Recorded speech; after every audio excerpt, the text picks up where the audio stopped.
안녕하세요. 반갑습니다. 프레임 라이프의 진행자 이동현입니다. 오늘은 백석대학교 교수님이신 이건수 교수님을 모시고 사립탐정 사람을 찾아드립니다 라는 제목으로 오늘 토크 콘서트를 시작하도록 하겠습니다. 프레임라이프 구독, 좋아요, 알림 부탁드립니다. 감사합니다. 안녕하세요. 프레임 라이프의 이동현입니다. 오늘은 백석대학교 교수님이신 이건수 교수님을 모시고 사립탐정 사람을 찾아드립니다 라는 제목으로 오늘 토크 콘서트를 시작하도록 하겠습니다. 교수님 안녕하세요. 네, 안녕하세요. 네, 반갑습니다. 네, 반갑습니다. 오늘은 이제 우리 교수님을 통해서 지금 동안 오랫동안 사람들을 찾아주는 많은 일들을 해주셨는데요. 오늘 교수님과 함께 그 부분 사립탐정에 대한 이야기와 사람을 찾아드립니다라는 부분에 대해서 이야기해 주시면 대단히 감사하겠습니다. 교수님, 먼저 교수님에 대해서 간단하게 자기소개 부탁드리겠습니다. 저는 이제 97년도에 경찰에 들어갔고요. 경찰청에서 실종수사지도 팀장으로 경찰 20년 6개월간 경찰 생활을 했고, 현재 백석대학교 경찰학부 범죄학의 주임 교수를 맡고 있습니다. 그러시구나. 예전에 경찰로서 오랫동안 일을 해 오셨는데 경찰은 몇 년 정도 하셨는가요? 경찰은 제가 20년 6개월 했고요. 예. 2017년도에 백석대학교 경찰학부에 교수로 이렇게 오게 됐습니다. 그러셨군요. 경찰을 하셨는데 많은 일들이 있는데 특별히 경찰에서 하셨던 일들은 어떤 일이었나요? 경찰에서 주로 이제 했던 부분은 뭐냐면, 제가 다양한 부서도 했지만 2002년도에 그 민원실에 발령을 받았거든요. 근데 민원실에 발령받아서 제가 맡았던 업무가 헤어진 가족 찾기 업무였어요. 헤어진 가족 찾기 업무를 맡다 보니까 깜짝 놀란 게 있어요. 뭐냐면, 우리나라가 이 작은 나라인데 이 작은 나라에 이렇게 많이 10집 건너 한 집에 이상가족이 있는가 놀랬거든요. 그 종류를 보면 그 남북 이상가족, 또 해외나 국내 입양인이 기록된 것만 35만 명 이상이에요. 그러면 그 전에 그 기록도 안 남기고 해외로 갔던 아이들 포함하면 어마어마하거든요. 또한 60년도, 70년도에 우리가 어렵다 보니까 이제 남의 집에 이렇게 그 여자아이를 식모로 보는 경우가 많아요. 근데 이 아이들이 일을 하다가 힘들면 뛰쳐나오잖아요. 그렇죠. 뛰쳐나와서 갈 데가 없으니까 길을 잃은 거예요. 이렇게 60년대, 70년도에 실종된 아이들, 또 라이따이안 코피노, 또 1년에 우리가 그 경찰에 신고 들어온 게 실종 아동 등, 즉 18세 미만 직접장애인, 치매 어르신 같은 경우에는 한 2만 명 정도 신고 들어오고요. 성인 실종은 1년에 6만 명입니다. 그러면 1년에 신고된 것만 8만 명이거든요. 어마어마하잖아요. 우리나라처럼 이렇게 작은 나라에 이상가족이 많구나. 이걸 보고 우리 이상가족 찾기에 내가 올인해야 되겠다. 이런 마음을 먹고 2002년도부터 경찰 퇴직할 때까지 실종자 찾기에 올인했죠. 그러셨군요. 그럼 교수님, 경찰로 재직 중에 헤어진 가족들을 찾아주는 일을 하셨는데, 근데 그 일도 어떤 일 때문에 한 것도 있겠지만, 특별하게 어떤 자신만의 어떤 계기가 있지 않았을까라는 생각이 들어요. 제가 이제 실종자 일을 하면서 느낀 게, 어떤 계기라는 게 뭐냐면, 누가 시켜서 한 게 아니라, 제가 그 실종자 찾기를 하던 중에, 제가 이제 승진에 대한 욕심이 많았거든요. 동기보다 승진이 좀 빨랐고, 그래서 이제 빨리 공부해서 승진하겠다 이런 마음이 있었는데, 이 민원실도 승진해서 온 거였고, 또 이제 승진을 준비하던 와중에 이렇게 우리나라 이상가족 찾기가 많이 있었고, 이걸 하던 중에 제가 정보과에 요청을 받았어요. 민원실보다 정보과가 훨씬 낫잖아요. 그죠? 그래서 이제 정보과 요청을 받고 간다고 했는데, 간다고 대답을 했는데 밤에 잠이 안 오는 거예요. 제가 우리 실종 가족들이 우는 모습, 저에게 매달리는 모습, 또 그분들의 아픔을 생각하다 보니까 잠이 안 오더라고요. 어, 제가 원래 누우면 잠을 자거든요. 근데 잠이 안 와요. 그래서 제가 하나님께 기도했죠. 하나님, 제가 잠이 안 오는데 왜 이럴까요? 그랬더니 제 마음의 응답이 너가 실종자 찾지 않고 정복과 가면 행복하겠니라고 물어보게 되더라고요. 그래서 제가 아니요라고 그랬거든요. 왜요? 그랬더니 실종 가족들의 아픔을 너가 모른 척하고 행복할 수 있겠니라고 다시 한번 응답이 물음이 와서 실종 가족들 아픔 때문에 저는 못 갈 것 같아요. 그래서 이제 내가 평생을 이 실종자 찾기에 올인해야겠구나 이런 마음을 먹고 그 날로부터 책도 제가 이제 승진 공부했던 책도 덮고 실종자 가족 찾기에 올인했죠. 그 결코 쉬운 일이 아니었을 것 같아요. 네. 뭐 승진할 수 있는 기회를 찾으려고 했던 분이 아니 이보다 사람을 찾고 그리고 사람들을 도와주고자 했던 그 애민 정신 그런 마음이 없었다면 결코 그 일을 끝까지 하지 못했을 것 같아요. 중간에 뭐 1, 2년 하다가 포기했을 수도 있을 것 같은데 그런 일을 하는데 그런 어떤 신앙적인 부분들이 있었기 때문이다라는 말씀도 있겠지만 우리 교수님이 어떤 내적으로 사람들을 그리고 사람을 긍휼히 여기는 그런 마음이 굉장히 강했는 것 같아요. 그래서 그런 일이 그 결정을 내리지 않았을까 그런 생각이 됩니다. 그 교수님 이야기를 들으면서 예전에 저에게 하신 말씀 중에 그 함께 아파하면 찾을 수 있습니다라는 말을 하셨는데 그 말이 정말 인상적이었거든요. 근데 그 의미가 어떤 의미인가요? 함께 아파하면 찾을 수 있다는 말은 뭐냐면 실종자 건을 제가 하다 보니까 가장 중요한 게 함께 아픔을 공감할 수 있는 게 필요하지 않느냐. 왜냐면 내가 이제 경찰관의 마인드로 그분들을 얘기를 듣고 그분들을 보는 것과 내가 내 가족이다. 내가 내 가족이 잃어버렸으면 내 엄마, 내 누나, 내 동생을 잃어버렸으면 나는 어떻게 할 거냐. 정말 못할 일이 없잖아요. 그런 것처럼 함께 아파할 수 있는 마음이 되어야만 진심으로 그 가족들을 위해서 최선을 다해서 찾는 게 아니냐. 그래서 제가 함께 아파하자. 함께 아파하면 찾을 수 있다. 함께 아파하는 게 가장 중요하다. 이런 부분을 늘 외쳤죠. 교수님 지금 살아오시면서 뭐 자녀라든지 또 가족을 잃어버린 적 경험이 있으신가요? 저는 가족들 뭐 잃어버리고 그런 건 아니고요. 부모님하고 많이 떨어져 살았죠. 그래서 부모님 안 보고 사는 게 얼마나 힘든 건지 늘 알고 있고요. 잠깐 동안 우리 둘째 딸을 잠깐 잊어버린 적이 있죠. 그래서요. 잠깐 잊어버려서 어떤 경우냐면 제가 이제 어린이 대공원에 갔는데 어린이 대공원에 갔다 와서 제가 제 아들하고 이제 손을 잡고 내려가고 제 누나가 그때 시골에서 왔거든요. 누나하고 매형이 우리 그 둘째 딸을 데리고 내려오고 저는 이제 아이를 데리고 차에 탔고 누나하고 매형도 차에 탔는데 딱 보니까 우리 딸이 없는 거예요. 와. 그래서 아니 누나 딸 어떻게 했어요? 그랬더니 딸 먼저 내려간 줄 알았는데 그런 거예요.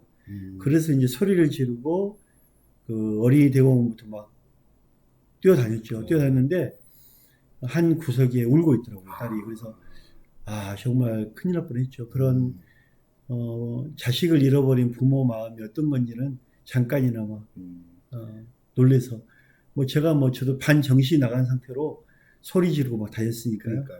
그러니까 그런 경험이 없었다면 그런 마음이 없었다면 절대로 그렇게 오랫동안 그 수많은 사람들을 찾기 위해서 진짜 오해도 받고 또 힘든 일도 있었을 건데 그런 걸 다 극복하지 않았을까 그런 생각이 되어지네요.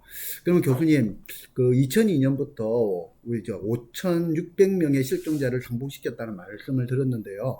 그런데 그렇게 실종자를 찾아주는 데 있어서 우리 교수님만의 어떤 특별한 노하우가 뭐가 있지 않을까 그런 생각이 듭니다. 노하우란 거는 그런 가족 같은 마음으로 일을 해야 되고요. 또 하나는 뭐냐면 10명 중에 그 가족들이 10명 정도 10분이 저한테 신청이 옵니다. 가족 찾기. 그러면 10분 중에 8분은 해결했는데 나머지 두 분에 대해서 늘 미안한 거예요. 또 내가 왜 이렇게 부족할까? 왜 저 두 분을 내가 찾지를 못할까? 내가 너무 부족한 거 아니냐? 자책감, 또 미안한 마음. 내가 정말 저분 두 분을 못 찾을까? 해결할 수 없을까? 이런 그 고민, 이런 것 때문에 공부를 시작을 했고, 그때 이제 가족을 잘 찾기 위해서 공부를 시작하면서 환경조사 분석 기법을 만들었어요. 환경조사 분석 기법을 만들어가지고, 대학원 석사, 박사 논문에 실었는데, 환경조사 분석 기법 뭐냐면, 실종자의 어떤 그 특징, 실종자의 가족관계, 친구관계, 또 직장, 어떤 실종될 수밖에 없는 이유, 문제점, 이런 거를 다 분석을 해서 그 분석된 내용을 하나하나 확인하고 또 분석을 하고 추적하는 거예요. 그래서 이렇게 전체적으로 실종자마다, 그러니까 모든 실종자는 똑같이 사건 수사하는 게 아니라 다 다양한 마인드와 각도와 기법으로 수사하는 거예요. 이게 환경조사 분석 기법이고, 이러한 환경조사 분석 기법을 통해서 많은 실종 사건을 해결했다고 보시면 됩니다. 교수님, 그러면 그 환경조사 기법이 그 경찰에서 보통 사용하는 기법인가요? 아니면 교수님께서 특별히 그 사람들을 찾아주면서 그런 것들을 연구하게 되었고, 그걸 통해서 했는 건지? 그 이제 기법을 연구해서 그 기법을 만들었고요. 현직에 있을 때 이런 기법을 일선에 배포해서 많은 경찰관들이 활용할 수 있도록 그렇게 했습니다. 그래서 나름대로 최선을 다해서 좋은 기법을 만들었고요.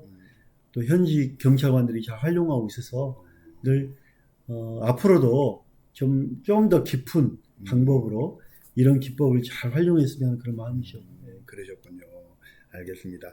그럼 교수님, 실종 가족을 찾는다는 말이 보통 사람들이 뭐 말은 쉽지 결코 쉬운 일이 아닌 것 같아요. 그리고 우리 교수님께서 2002년부터 2020년, 18년, 지금 2021, 20년이 채 안 됐지만 5,600명이면 엄청난 숫자거든요. 최소한 한 달에 몇백 명씩 찾아줬다는 건데 이거는 상상이 안 가거든요. 뭐 교수님이야 손오공도 아니고 응? 어떻게 그렇게 많은 사람을 찾아줬는지. 근데 그렇게 또 찾아주면서도 나름대로 어떤 보이지 않는 장벽이라든지 보이지 않는 뭔가가 있었을 것 같아요. 그래서 어려움도 당하고 또 오해도 사고, 그러면서 또 다른 사람들한테 비난 또는 이제 여러 가지 어떤 문제가 생기지 않았을까라는 생각이 되어지는데, 교수님 어땠나요? 그 5,600건 하면 사건 해결이거든요. 경찰을 이제 접수된 사건을 가지고 처리하고 해결하는 건이 5,600건이고요.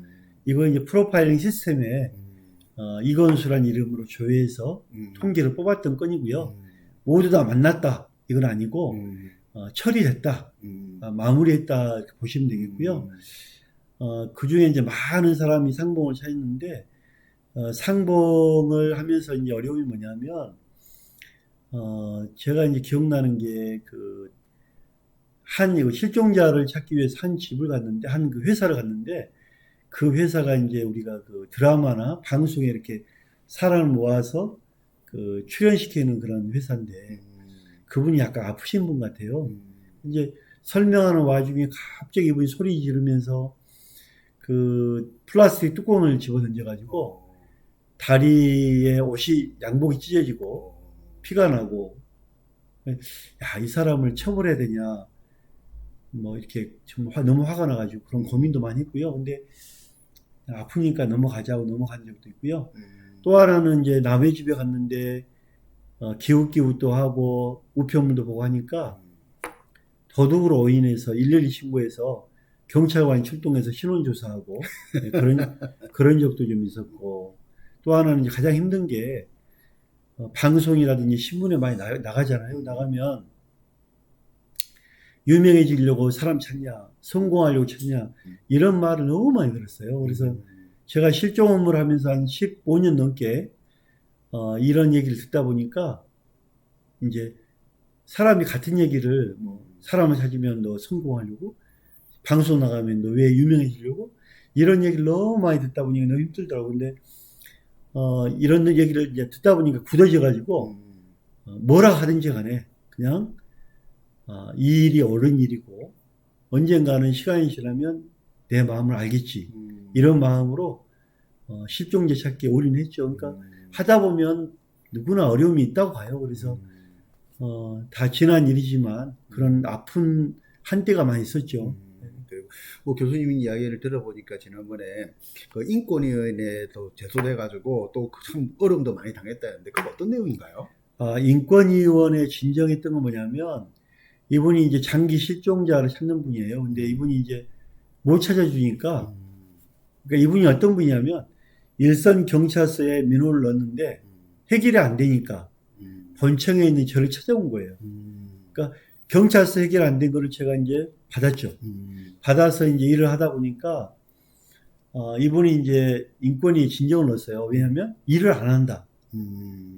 그러니까 이제 제가 인권위원회에다가 답변을 만들어 드려야 되잖아요. 그래서 이제 제가 그 학교에, 회사에, 각종 기관에 보냈던 공문들, 사람을 찾으려면 문서를 보내야 될 거 아닙니까? 그렇죠, 그렇죠. 공문들, 또, 추적했던 내용, 또, 저한테 민원을 맡겼던 민원에 대한 그 통화 기록, 문자, 카톡, 이런 거를 한 8개월 됐거든요. 8개월치를 한 50장을 다 뽑고 준비해가지고 인권위에 제출했어요. 그랬더니 이제 인권위 직원이 접수한 날 통화한 내용, 문자, 카톡, 문서를 쭉 보고는 딱 한마디 하더라고요. 아니 이건수 씨는 상을 받아야 될 분이다. 그렇죠. 이렇게 많이 일을 하고 이렇게까지 일을 해줬는데 그리고 유사한 아이까지 유전자 검사까지 했는데 상을 주지 못할 망정 민원을 넣다니. 그러니까 결국은 그거예요. 실종자 마음 가족들은 찾지 못하면 일을 안 한 거다. 찾아야만 일한 거다라고 보시기 때문에 그런 어려움이 있죠. 그렇군요. 네. 근데 그 문제는 어떻게 잘 해결되어 있었어요? 그렇게 해서? 네, 그렇게 이제 하여튼 이제 인권위 직원이 이제 뭐 감탄을 하시고 고생이 많다 하시고 뭐 어떻게 할 수 없잖아요. 너무나 완벽하게 일을 했기 때문에 그래서 끝났죠. 그리고 아무래도 이제 그런 일을 하다 보면 많은 사람을 쫓아다니고 또는 아무래도 이제 보통 이제 정시 출근, 정시 퇴근 이런 개념이 없지 않을까. 가족들은 뭐 이렇게 하시던가요? 가족 가장 미안한 게요. 가족들인 것 같아요. 이제 제가 실종자 업무를 하면서 가족들을 이렇게 가까이 못하고 아이들 특히 한참 아이들이 교육을 이렇게 부모 밑에 교육도 좀 받아야 되고 가까워져야 될 아빠가 있어야 될 자리를 지키지 못하는 게 너무 미안했고요. 제가 그 근무했던 182 센터장 근무할 때 직원이 그러더라고요. 이건수 센터장님은 아이들을 방치하고 있다. 그 얘기를 하더라고요. 그래서 되게 아이들한테 미안하기도 하고 제가 대학 교수로 가기 전에 대학 교수는 아이들에게 내 자녀만큼 아이들 교육을 시켜야 되잖아요. 관심 갖고. 근데 자신이 없더라고요. 왜냐하면 내 아이들을 내가 방치했는데 대학 가서 이 아이들을 가르친다? 양심에 걸리더라고요. 그래서 제가 우리 아이들에게 먼저 앉혀놓고 용서를 빌었어요. 아빠가 학생들을 가르쳐야 되는데 너희들한테 먼저 용서를 받고 가야 되겠다. 내 참 양심이 찔린다. 그래서 이제 아이들한테 용서를 정말 빌고 왜냐하면 그렇게 관심 없이 사랑 없이 아이들을 가르친다는 게 있을 수 없는 일이잖아요. 그래서 우리 아이들 앉혀놓고 용서를 빌고 용서를 받고 학교에 학생을 가르치고 있죠. 그리고 작년인가 아이들 물어봤어요. 너희들 아빠가 지금 좋니라고 물어보니까 경찰에 있을 때보다 훨씬 좋다고. 그러시구나. 아이들도 정말 아빠의 변한 모습, 그리고 세상 사람만 찾아줬던, 세상 이웃, 가족들과 헤어졌던 사람들을 찾아줬던 그 아빠가 이제 자녀들을 찾아서, 그리고 더 행복한 가정을 만들었다는 것 때문에 너무나 기쁘고 좋은 것 같습니다. 자, 그러면 우리 교수님, 교수님께서 경찰관에서 경찰학교 교수가 되었는데, 이 경찰관과 경찰학과 교수로서 어떤 연결 포인트나 뭐 그런 것들이 있었나요? 우리 학교 학생들이 1년에 한 30명에서 50명 졸업을 합니다. 우리 아이들에게, 학생들에게 과학수사 마인드, 민원인을 대하는 마인드, 또 정말 그 올바른 경찰관에 대한 마인드를 많이 가르치고 있습니다. 그래서 이 1년에 30명, 50명 경찰관이 나오고 있는데 이 아이들이 저보다 더 훌륭하고 더 많은 일, 사회에 더 값진 일을 할 거라고 저는 믿고 있기 때문에 큰 보람이 있고요. 더 앞으로도 더욱더 우리 학생들에게 이렇게 좋은 마인드, 경찰이 되는데 좋은 자질의 어떤 그런 경찰관들, 능력 있는 전문 경찰관이 될 수 있도록 많이 노력할 생각입니다. 그러시군요. 오늘 교수님, 그리고 2020년도에 탐정법이 통과되었다고 들었습니다. 그래서 탐정법에 관련된 일도 많이 이야기하고 있고 또 그런 것들이 있는데 이 부분에 대해서 좀 이야기 좀 해주시겠습니까? 작년에 이제 신형수사법이 개정돼 가지고 탐정이라는 용어를 쓸 수 있습니다. 우리나라에 제가 한번 보니까 6천 명 정도 탐정이 있어요. 각계에서 막 활동하고 있는데 OECD 국가 중에 가장 그 탐정이 없는 나라가 우리나라입니다. 모든 나라는 탐정이 다 있어요. 이런 어려움이 있고 미국에서 이 탐정은 가장 인기 있는 직업이에요. 그래서 앞으로도 우리나라에 이제 올해 그 탐정 관리법이 생긴다고 합니다. 그래서 우리나라에도 탐정이 더욱더 많이 활동하길 바라고 있고요. 우리나라 경찰이 15만입니다. 15만 경찰 중에 한 경찰서에 1년에 하루에 100건에서 200건 신고가 들어옵니다. 하루에 100건, 200건 신고가 들어오면 그 경찰서 경찰관이 모든 사건을 처리할 수 없어요. 현장도 가봐야 되고 민원 얘기도 듣고 고민해보고 분석도 하고 추적도 해야 되는데 경찰관이 할 수 없습니다. 경찰관이 할 수 없기 때문에 이런 일을 탐정이 해야 되고 탐정이 사실조사 증거 수집하고 그 어려운 사람들 위해서 법정에 증거도 내줘야 돼요. 그렇기 때문에 꼭 탐정이 필요하죠. 그래서 앞으로 탐정관리법이 생기고 더 훌륭한 탐정, 셜록 홈즈처럼 많은 사람들 피해자들 그런 억울한 부분을 밝혀주고 진리를 구현하는 그런 훌륭한 탐정들이 많이 나오길 바랍니다. 그럼 교수님, 저기 탐정업에 대해서 법 이런 이야기를 오는데 우리나라에 탐정 관련된 자격증이라든지 뭐 이런 것들이 있나요? 많은 데서 탐정을 키우고 있는데요.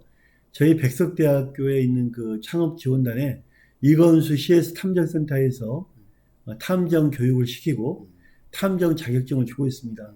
언제든지 저희 그 이건수 CS 탐정센터로 많이 신청해 주시기 바랍니다. 그렇군요. 그래서 탐정에 대한 부분들을 궁금한 거 있으면 우리 교수님께 문의하거나 이러면 될 것 같은데요. 그러면 탐정이 되고자 하는 희망하는 분들이 있다면 그분들에게 특별히 어떤 조언이나 가이드라인 그리고 또 우리 청소년들이 탐정이 되고 싶어 하는 아이들도 있거든요. 그런 아이들에게 어떤 자질적인 것들을 어떤 겸비해야 되는지에 대한 이야기도 같이 해주시면 좋을 것 같습니다. 탐정이 된다는 것은 큰 어려운 거 아닙니다. 관찰력, 분석력, 그 집중력, 그 다음에 끝까지 포기하지 않고 추적할 수 있는 그런 마인드가 있으면 누구나 훌륭한 탐정이 될 수 있다고 봅니다. 특히 이제 예를 들면 살인사건 현장에 방을 간단 말이에요. 방을 가면 어떤 사람은 그냥 벌컥 문을 열고 사람이 죽었네? 신고하고 CCTV 있나? 끝내는 경우가 많아요. 근데 올바른 어떤 탐정의 어떤 훌륭한 탐정이라면 현장에는 모든 증거의 보고거든요. 모든 자료는 모든 거는 현장에 있다. 모든 접촉은 흔적을 남긴다. 로카드 법칙이거든요. 그래서 그 방문을 열어보니까 들어가기 전에 방바닥에 단추가 있더라. 침대 앞에 휴지통이 있더라. 사람이 죽었는데 이불이 덮여 있더라. 이거를 현장 보존을 철저히 하고 이 단추가 누구 단추일까? 피해자의 단추인지 맞춰보고 장롱문에 맞춰보면 단추가 아니란 말이에요. 그러면 용의자 단추구나. 또 휴지통에 영수증이 있다면 이 영수증이 뭔가? 언제 뭘 구입한 거지?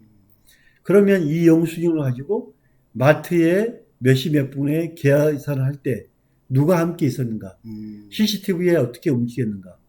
다 증거 자료거든요. 또 사람이 죽어있으면 이불이 머리끝까지 덮여 있나? 또 손은 어떻게 있었나? 그 사람이 스스로 덮었나? 이런 거를 분석할 수 있는 능력, 이런 마인드만 있다면 누구나 훌륭한 탐정이 될 수 있다고 봅니다. 그러시군요. 우리 아이들에게 통찰력이나 또는 관찰력을 키우는 거 어릴 때부터 참 필요할 것 같습니다. 지금까지 교수님께서 사람을 찾아주는 일을 하셨는데 마지막으로 이제 이 방송을 시청하고 있는 분들에게 해주고 싶은 말이 있으시면 해주시면 감사하겠습니다. 제가 늘 하는 얘기가 함께 아파하면 찾을 수 있다는 겁니다. 함께 아파한다는 건 뭐냐면 우리 주변에 내가 우연히 길을 가다가 이상한 사람이 쓰러져 있거나 말을 못하거나 또 횡설수설하거나 또 심한 굶주림에 눈이 돌아가 있거나 이런 분들을 대부분 보면 실종 가족인 경우 많아요. 지적장애인, 정신장애인, 치매 어르신 경우 많습니다. 이런 부분에 대해서 좀 관심을 갖고 신고도 해주고요. 우리의 작은 관심이 이웃을 행복하게 하고 함께 살아가는 거거든요. 그러니까 우리가 나만이 아니라 이제는 함께 누구나 우리 이웃들을 관심 갖고 사랑하고 작은 이런 관심부터 시작해서 함께 할 수 있는 그런 마인드, 공감할 수 있는 그런 마음을 꼭 부탁을 드립니다. 다시 한번 말씀드립니다. 함께 아파하면 찾을 수 있습니다. 그렇군요. 함께하면 찾을 수 있다. 참으로 가슴이 와닿고 그렇습니다. 우리가 사립 탐정이 되고 싶은 분들이 많습니다. 근데 우리 젊은 아이들도 많은데 중요한 것은 남의 아픔을 같이 함께 아파할 수 있는 그런 마음, 그 마음이 없이는 사람을 찾을 수 없고 그런 마음에서 시작된 사람 찾기가 진정으로 오랫동안 헤어져 있어도 사람을 찾을 수 있다는 그 말씀에 큰 감동을 받았습니다. 오늘 이 시간 우리 프레임 라이프의 토크 콘서트에 이렇게 출연해 주신 우리 이건수 교수님께 다시금 감사드립니다. 감사합니다. 네, 고맙습니다. 시청해 주신 우리 시청자 여러분들께 감사드립니다. 한 주간도 승리하시기를 바랍니다. 감사합니다.